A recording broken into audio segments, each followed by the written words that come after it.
मैं केवल उसे ही दिखाई देता हूँ, बाद बाकी किसी को मैं दिखाई नहीं देता। जो हम आत्मा से जो हम सुमिरण करते हैं, तत्व ज्ञान से जब सुमिरण करते हैं तो परमात्मा के दर्शन पाते हैं, नहीं तो दर्शन नहीं मिलते। इसलिए दर्शन पाने के लिए, अपना दुख जीवन का मिटने के लिए हमें क्या करना चाहिए? हमें ये करना चाहिए कि तत्व ज्ञान से भजन करना चाहिए। अब तत्व ज्ञान को संत भजन नहीं बताते। कोई राधा कह रहा, कोई कृष्ण कह दे तो, कोई राम कह दे तो, कोई सीताराम कह दे तो, कोई हरिओम कह दे तो, कोई नारायण कह दे तो। इस तरह का लोग जो कहते रहते हैं, सुनते रहते हैं, मगर तत्व ज्ञान नहीं हो पाया लोगों को।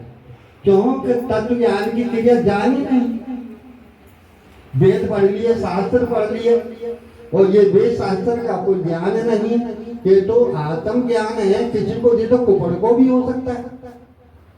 तो हम इस तरह से तत्व ज्ञान को सबसे पहले जाने, तत्व ज्ञानी के द्वारा, जिसको हम समझे कि इसको ज्ञान है, तो फिर हम उससे उपदेश लें, उससे सत्संग सुने, उसके जो का है आधार में रहे, और जब वो आधार बताया तो उसकी व्यवस्था में हम अपने जीवन को गुजारें। तो जीवन को हम इस तरह गुजारेंगे तो हमारे जीवन को शांति मिलने लगेगी और ज्ञान होने लगेगा। हमारे जीवन का जन्म मरण मिटने लगेगा। ना जन्म रहेगा ना मरण रहेगा।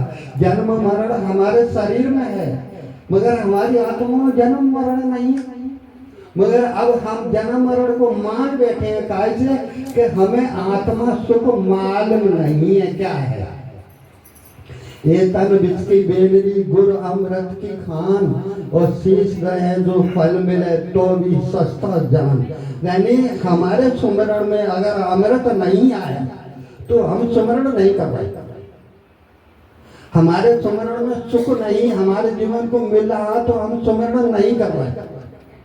हम अपने जीवन को सही तरह से चला नहीं पा रहे और बिता नहीं पा रहे तो हम सुमरण नहीं कर रहे। क्यों कि हमारा जो विवेक जीवन है वो हर तरह से हमारे जीवन को संवारने वाला है। एक बार सुमरण करने से हमारे जो है पूरे जीवन के सारे कष्ट और दुख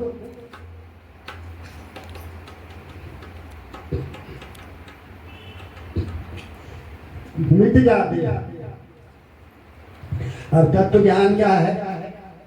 वही तत्व ज्ञान को हमें जानना तो चाहिए। तत्व ज्ञान हमें अपनी आत्मा को देखना, अपनी आत्मा को देखना और देख के अपनी आत्मा को समझ लेना कि ये हमारा परमात्मा है। अब देखने की विधि हम नहीं जानते तो फिर उसे देखें कैसे? मगर संतों की शरण जाएंगे, तत्व ज्ञान की शरण जाएंगे, तब आत्मा को हम देख पाएंगे। ऐसी एक क्रिया साधना है जिस साधना से हम अपनी आत्मा को देख लेंगे। क्योंकि आत्मा हमारे ब्रह्मांड में है और ब्रह्मांड को हमने कभी देखा नहीं।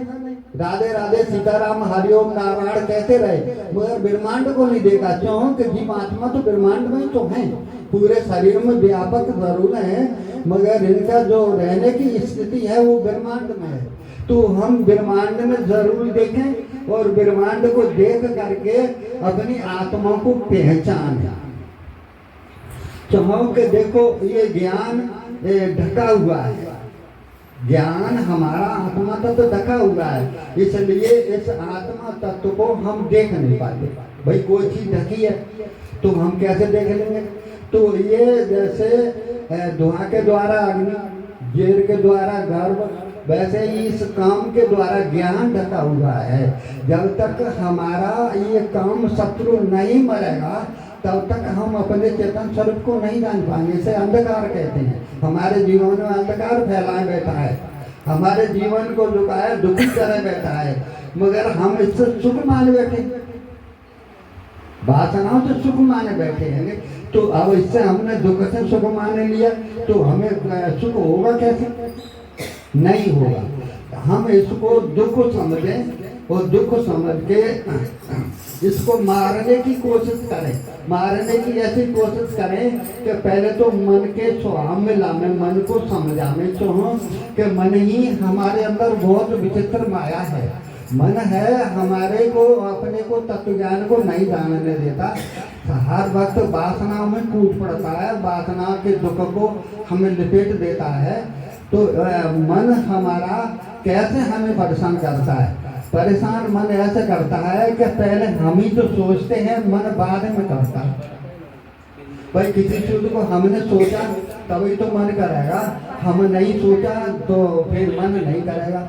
हम सत्य को सोचने लगे, समझने लगे तो मन सत्य में कर्म करेगा, सत्य में जीवन देने लगेगा। क्यों कि मन हमारे सोच विचार से बिगड़ जाता है, और हमारी सोच विचार से मन जो का है बढ़िया हो जाता है, विवेक में पहुंच जाता है, ज्ञान में, वैराग्य में, अनुभव में और साधनाओं में अच्छे तरीका से अपने जीवन को परख लेता है। मगर हमारे सोच के ऊपर मन कुछ नहीं करता। वैसे हमने सोचा, मन वही तो कार्य करता है। अब हमारी गलती रही कि मन की गलती रही?